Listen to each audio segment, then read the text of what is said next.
Hey guys, welcome back to another episode of Faith Not Formality. Today I have special guest Thomas with me. Hey guys. How have you been going? Pretty good. Just working, living, serving. You know how it is. Good.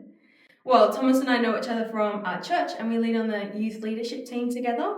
So to dive right in, I'm going to ask you if you can tell me a little bit about your childhood and your Christian experiences there. Did you grow up in a faith-based household? What did that look like for you? Great question. So for me, I grew up in a Catholic household. So what that looked like was me attending church. I think it was Saturday evenings. Bit weird, but we only did that because me and my older brother would have soccer Sunday morning. So most people would be going to church Sunday morning, but we're playing soccer. So that was kind of like showed the base of our level of commitment to church and faith growing up, which was kind of just tick the box, go every weekend just cause. Yeah. But outside of that, wasn't really much. I attended a Catholic school, but we only had a mass maybe once a term. So it was very little exposure to faith growing up. Yeah. Yeah. Yeah, that's interesting. So if you compare what your Saturday looks like now compared to what it did back then, what are the differences? So Saturdays now are a bit different. So I'm still playing soccer, except I'm playing soccer on Saturday afternoon, which is nice. And normally I will be working as well Saturday morning, but that's something I've been trying to surrender to God. I feel like God's calling me to a place of I think it's a weird word, but the word eremos. It means like a quiet place. Yeah. So a book I read talked a lot about it, and it was just like living like Jesus did. And Jesus would very often leave the crowds and try and find a space where it could be with just him and God. Yeah. And I think through that, he was able to empower himself and do so many of the big important things that we always hear about in the Bible. So understanding what's done in the quiet and understanding what he does when like no one else is watching, I think is something I've been trying to tap into. Yeah. Yeah. What's the name of the book? The name of the book was called The Ruthless Elimination of Hurry. It's by John Mark Comer. So he's so fire. I know he's got a lot of other books. Yeah. But that was a really good one, I think. Applies to myself and I think a lot of people our age. Yeah. Because myself, I always have been trying to fight this like urge of like the modern rush of society. Everyone's always like, go, like, I don't know, like work, and like, I don't know, it's just, like, you just need to breathe, you know, like relax. So, take time to slow down and just like reflect and that's good. Pretty much same question, like what does your Sundays look like now compared to what it did back then? Yes, that's good. So now I'll be going to church Sunday mornings. So kind of a reverse, which is good, and it's such a beautiful routine. It's always something I look forward to during the week.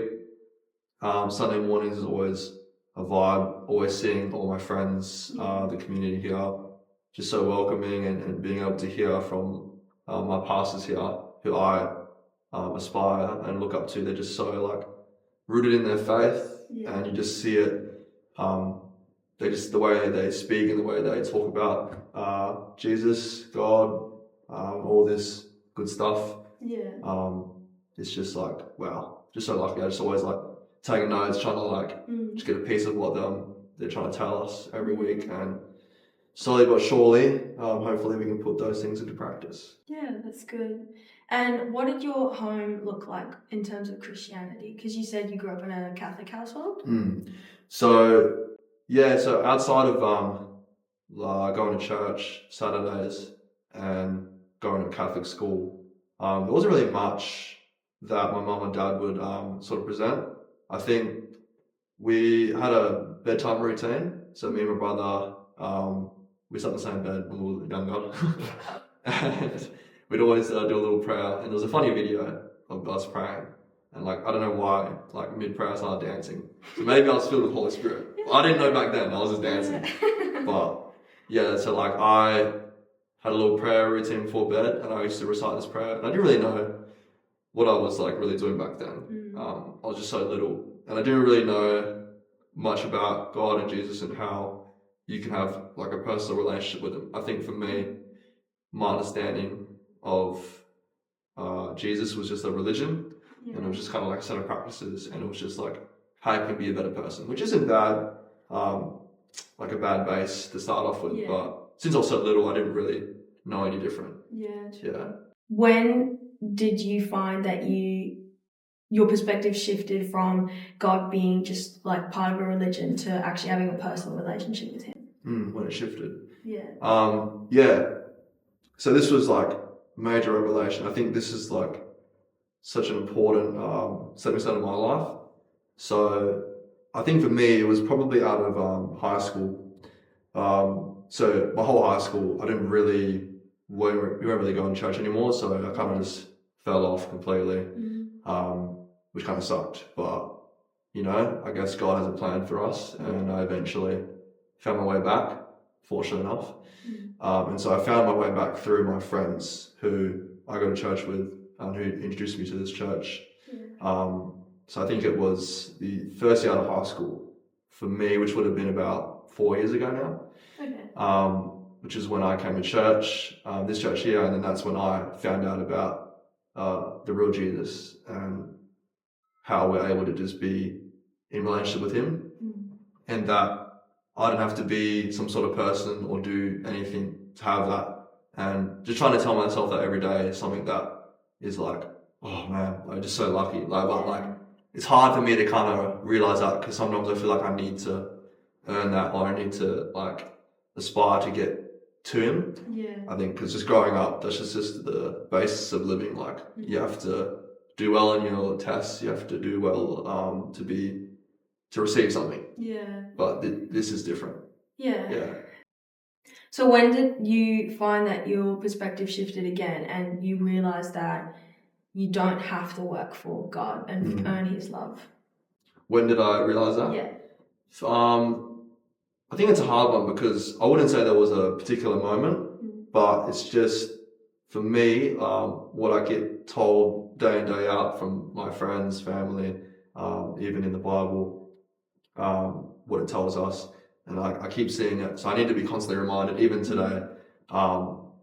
It's just a constant wrestle, but it's learning to, not be so stuck in my ideas and stuck in my understanding of God. So fortunately, the more I tap into who He is and not who I think He is way more important. I think there was a book we were reading recently. I forgot the name of the author, but it's called The Good and Beautiful God, I'm pretty sure. And yeah, that is a great book, because it shows a lot of the false ideas that we have about God and Christianity, and it kind of debunks it, and it will prove otherwise using scripture, which is something it's like, oh yeah, that's good. I don't need to listen to me, I should listen to what He says. Yeah, rather than focusing on what we make up in our minds about God, and because our minds are so small in comparison to what God actually can do and who He actually is, so that's good. Yeah.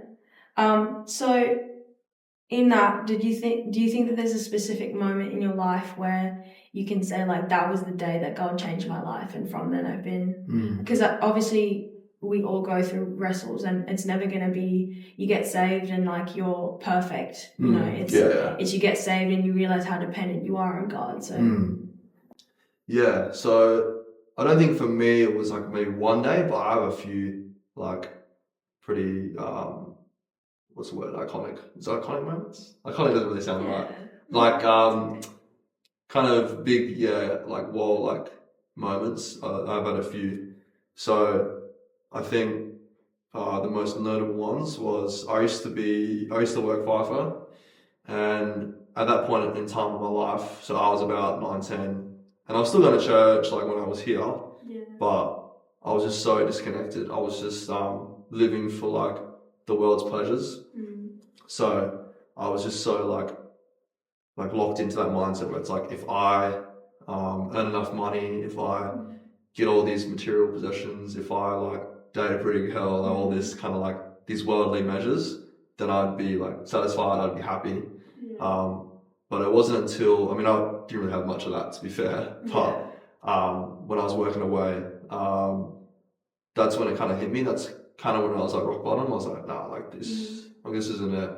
I didn't realize at the time that was probably like God calling me to somewhere away from that. I was just like, I had to pretty much hit like that like lowest of the lows. Yeah. And I was just like, I think it was the start of my swing. So I'd be working 2 weeks at a time straight. And it was the start of that. And I was like, oh. And I was getting back to my little camp. Yeah. And I was like fighting back tears. I don't know what it was, but I was just so like, you know, down in the dumps. I'm like, this just sucks. Because I know I have like 13 days more of this. Yeah. And I got my room and I was like on my knees and I was like, oh, this isn't it. So then, yeah, so that's probably one of my biggest moments. I essentially had to be, you know, stripped to nothing. Yeah. And I think it says it, I think it was in Matthew, like earlier books of Matthew, where it talks about blessed are the poor in spirit, for theirs is the kingdom of heaven. Yeah. And I saw that and I was like, man, that kind of reminded me of that time in my life. Yeah. And I think it's kind of weird to say now, but I think for me it was like a blessing that I know like how hard it is without God. Yeah. So it's like I never want to be like that again. So I essentially had to pretty much go through it. Yeah. Like bad. Yeah. Yeah. And what was that experience like then of noticing that your dependence on God and realizing that you've hit rock bottom? Like what did that feel like? So I think that was when I started to believe in what I have been hearing at church and what I've been hearing from my friends and my family. They say like, you know, only you hear it like all the time, like only He will satisfy. I'm like, yeah. But then I just like go off and, you know, try to, you know, please myself in my own ways. But that's when I was like, you know what? I think they're right. Because I tried it these ways and there weren't enough. So it's hard to still think that because then you still have that little what if in your head, like, oh, you know, what if I had like this nice house or what if I had like this thing? But like, you know, I've had some nice things and it's like, I don't know, it just doesn't really hit. But when you have those like encounters with Him, like you sit in it and I kind of thought to myself like, man, like genuinely nothing compares to the emotion, to the joy, the peace. Like we always say, you have like an unexplainable like peace about it. Yeah. And it doesn't matter. Like I think in that moment you don't think about anything else in your life. It's just like I could just be like in this forever. Yeah. So you mean like when you were in that moment of like I can't do this anymore, like this is too much, having that peace of God just come upon you? Is that what you mean? Or yeah, I think it was like I think in the moment it was like I just knew this wasn't it. Yeah. And fortunately enough, like I was able to reach out to my friends who were like, you know, like you probably know the answer already. Yeah. So I think that's when I was like, not in the moment I probably experienced that. Yeah, okay. But when I eventually was able to step away from that life and to, you know, kind of reintroduce myself into community like fully was when I was like, when I really received that. Yeah. So were you were working FIFO, were you and you said you were kind of floating with church? Yeah, so, oh man, it was crazy because, so I'd be at home for a week and then I'd be back there for 2 weeks. Yeah. So the week I was here, I'd be trying to like, you know, meet up with everyone and trying to like catch up with everyone because I hadn't been seeing each other for a couple of weeks. Yeah. But then, because I was hanging with the wrong group, I would be out Saturday night, like partying, being a silly boy. And then Sunday morning I was here at church. So it was like, it's like I was living two lives. Yeah. Okay. And it's just so like, you can't do that. Yeah. You can't keep it up forever at least. Yeah. And I guess that was another sort of light bulb moment for me where I was out and like, I was supposed to be enjoying myself. But I was in it and it was just like, this sucks. Like, like I'm lying to myself.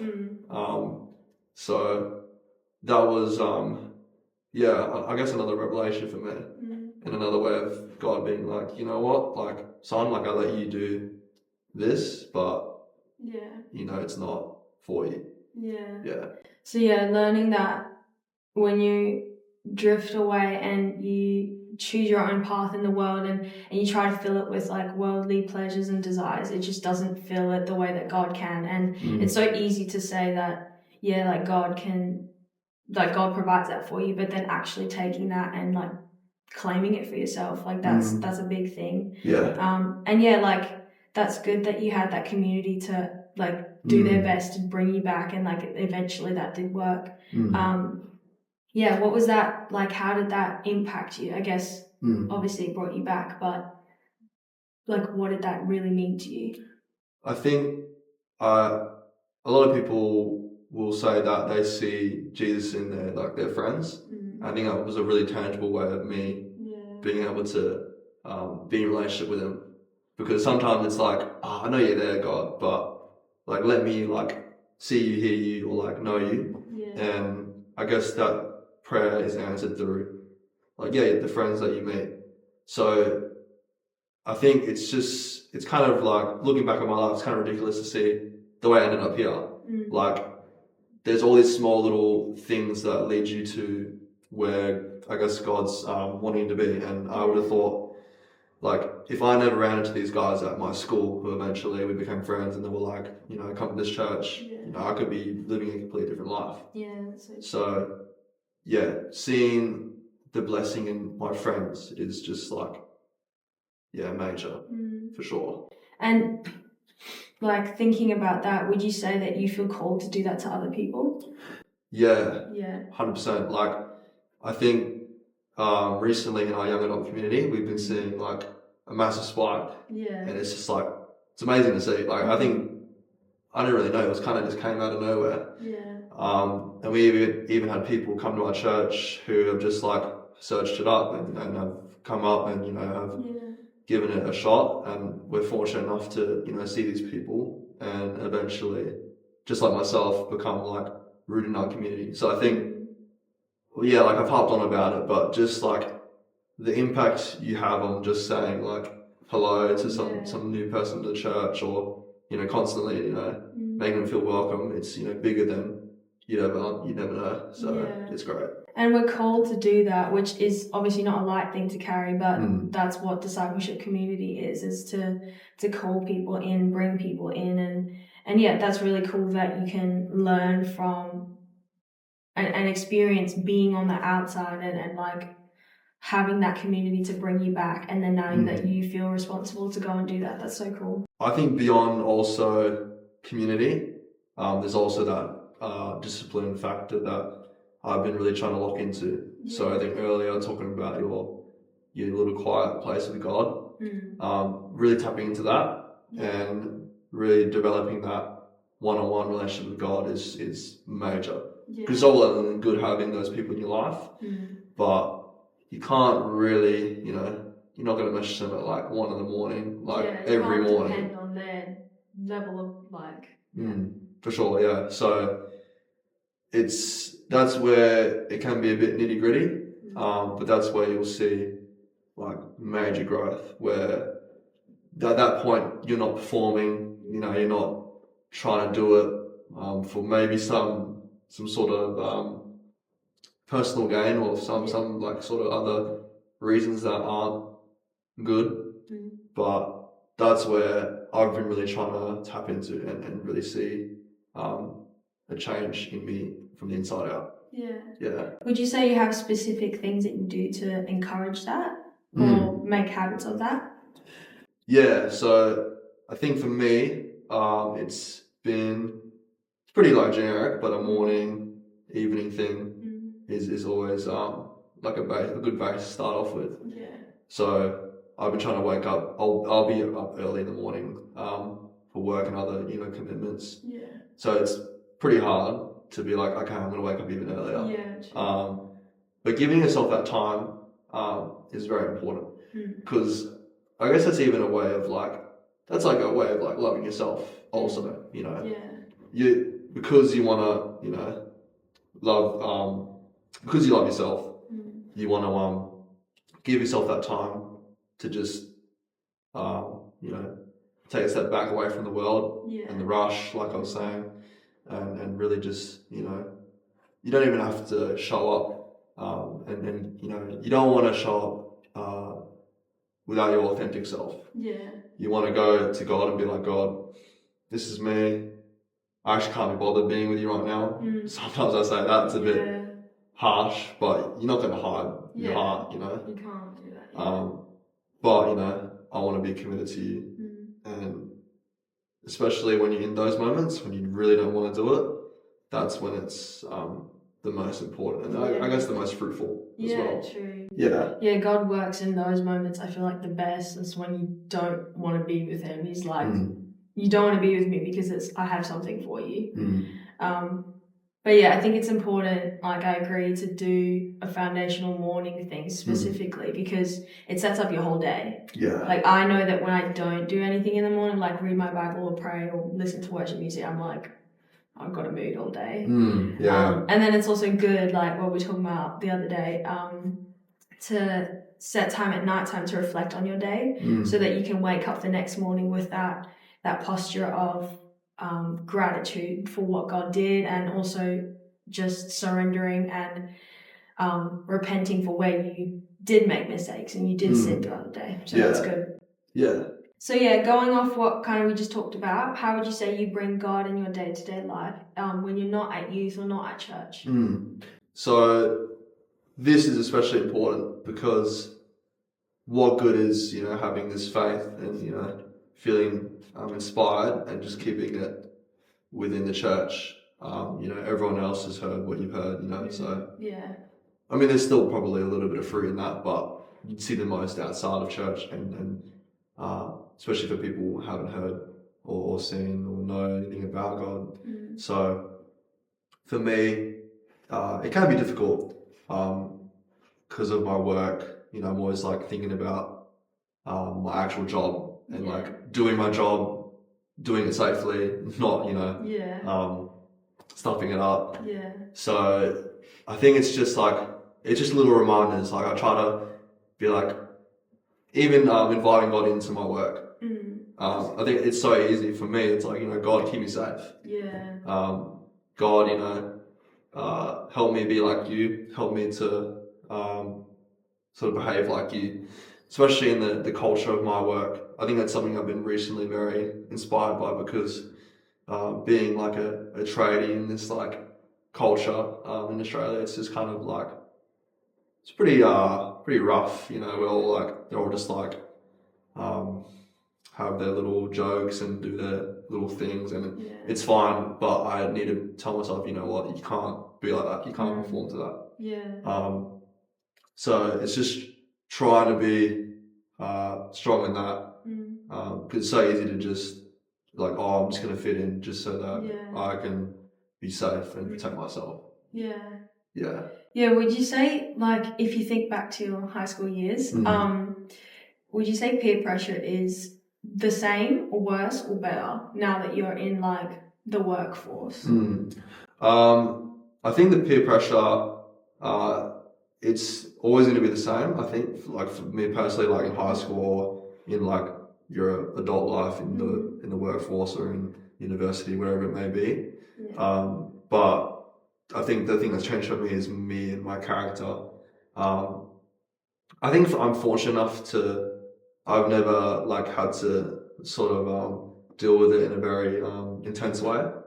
Like I think I've been very fortunate in the groups the friends I've been with and the people I've associated with. It hasn't led me to do anything that's like extremely crazy. But nonetheless, there'll still be things that you'll come into that you'll be, I don't want to do it, but everyone's telling you to. But I think for me now, it's just like I'm so rooted in like my faith that like whenever they're, you know, being boys or like on the roof with my work, it's like nah, I'm not gonna like joke around like you guys. And I just, it's easy for me like my responsibility, I just don't care what they think.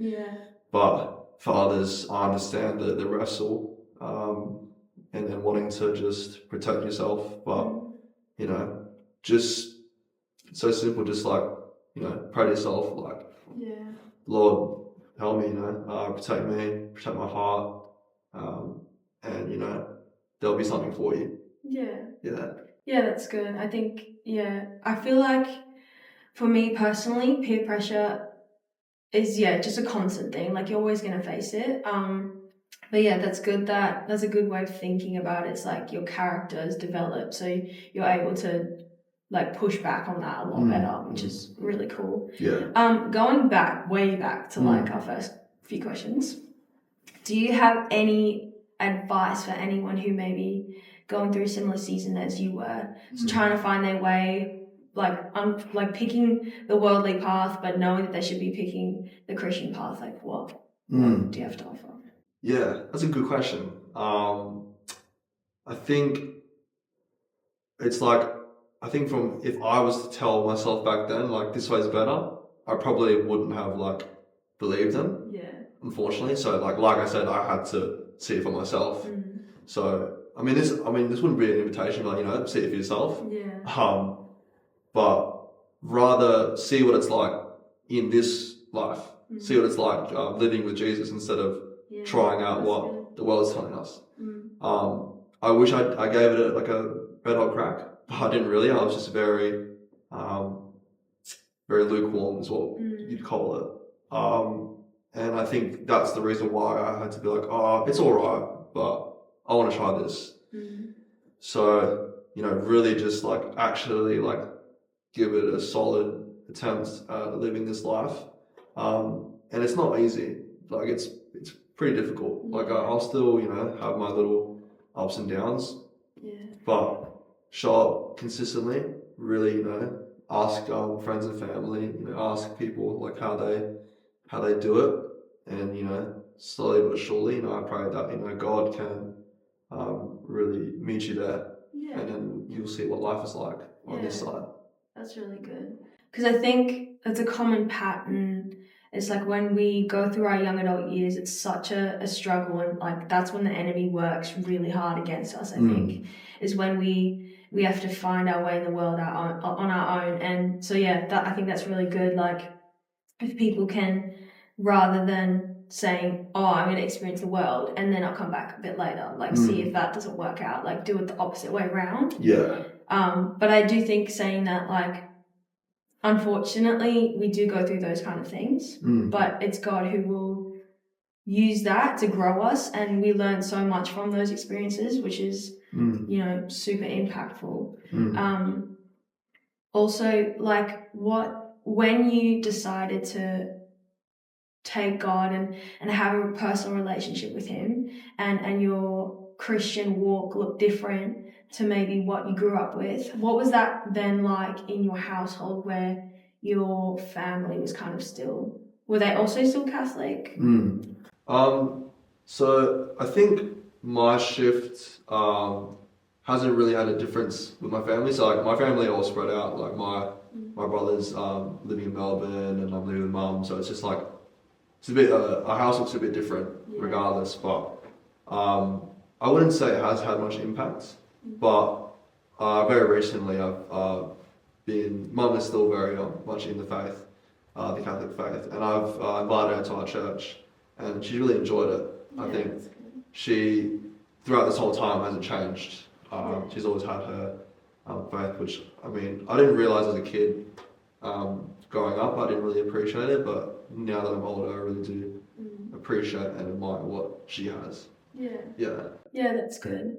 And then jumping again, how do you experience God in outside of the ordinary life, outside of like church, work, like let's say like nature? Is there anything or any place that you go to where you can just have that quiet time other than like your like morning night routine? Yeah. So I think if I'm really wanting to lock into spending time with Him, my eremos, my quiet place, I think for me, I'd love eventually when I find the time is to explore a bit of our country or our state. Like, it's just like a stunning place we live. Yeah, that's cool. And so I want to just travel a little bit and really just see places that are just like really like uninhabited and really isn't really touched by man. That's when you're going to see like, this is what like God design. Yeah. And seeing God's like hand on all this, it's like, whoa, like to see the effort he's put into our world, like how much more effort has he put into me and you or anyone else. It kind of just, you know, snowballs from there. Yeah. And you're like, whoa, like that's cool. God's like pretty cool. Yeah. Do you have any specific places you want to go? I think down south's quite nice. There's all those little nice towns like Dunsborough. Yeah. What's the one at the very bottom? The beach. Esperance, that's the one. Esperance, like seeing all those people traveling there, and it's just like the blue waters, clear skies, like white beach. It's like, oh man, that's so I wish I was there in summer right now. Yeah, winter, no, yeah. There's still beauty in winter though, of course. Yeah. I mean, God created it, so exactly. Actually, I guess without winter, there isn't really summer. You know that whole thing, like the whole thing, no? Because hang on, like it actually has it in the Bible. Not like winter and summer, but like that. Like I guess you can see like the day as like, or the night as absence of light, and day is the absence of the dark. Yeah, I think a similar like perspective of like the earth and just like appreciating God's beauty is when you could say I got saved, I guess. I mean, I grew up in a Christian household as well, but when I decided that I wanted to like continue my journey with God in a more personal level, I was on a year 8 camp, and we went down to up to Coral Bay. Yeah. And also just like a very similar experience of like being stripped away to nothing, because obviously I was like, that was my first big holiday away from my parents, and for me that was a big thing because I was struggling with like quite bad anxiety then, and also I didn't have any friends going. So I was there, and I can't just like call mom to like pick me up because it's like 12 hours drive, right? Wow. But I'm completely alone. Like I'm in a tent with like these people that I don't even know. And yeah, like that experience of just being you and God, like it was the worst experience I've had, but it turned into the most memorable and the most like impactful. And like I remember it was like 7 days I think, and like each day God had something new to offer me and something else to say to me and speak to me, and like the big moment, like the build up of it, we went snorkeling on the last day, and we went swimming with manta rays and what's it called, tiger sharks. Damn, that's not dangerous or? Yeah, it's okay. And I remember when I jumped in the water and just seeing like the coral and like obviously the manta rays and the like fish and everything, I was like, someone created this, like God created this. That's insane. Like just seeing that and like having a genuine like in awe moment, and then from there I was like, well, if you made that, like, and you put that much care and like all of this like just works intertwined, like how much more do you care about me? And the fact that, you know, you've used this experience to speak to me means that you care about me. So yeah, I relate to that. I think that's cool. Yeah, that's so far. Yeah. When you find yourself in a hard season, how do you keep your eyes on God, and what do you do to realign yourself with Him? So I think for me, it's to not, first of all, like not try to look to the things of the world. So like you don't want to, you know, watch certain things or go to certain places. Because it might give you a quick fix, but you know you really want to, you know, tackle the root of what's causing you that struggle. You know, it could be something that God's trying to reveal, rather. So for me, I like to retreat to a quiet place. I mean, I love talking about that, but it's just, you know, when you realize, you know, how often Jesus would do the same, it's like, you know, why don't I do the same?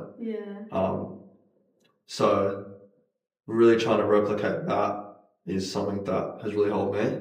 It's hard though. It's still still sucks, and you kind of want to at least make it bearable. So like for me, Like, you know, you can put on your little tunes, your little feel-good playlist, or, you know, you could even, you know, get a little comfort food, you know, something, you know, a little something. Yeah. I think that kind of helps, and I like to, you know, play my guitar and just vibe out. Yeah. You know, create a little setting, a little atmosphere for yourself. Yeah. For yourself and God, and it takes time as well. You know, don't expect it to be like removed in an instant. Yeah. In saying that, it's not saying that God can't take it away from you then and there, but you know, He works in a way that I can't understand, or that we won't understand in this life. So yeah, you got to be patient, but let yourself feel the things that you need to feel as well, and yeah, He'll work. Yeah. Have trust. That's really good. Yeah. Well, thanks so much for joining me today. It's been such a privilege. So yeah, that's all for today's episode. Make sure you stay up to date with the socials. We're on TikTok, Instagram, Spotify, and YouTube. Our tag is @faith_not_formality, so pretty easy to remember. Thanks so much for watching, and I'll see you next episode. Catch you later.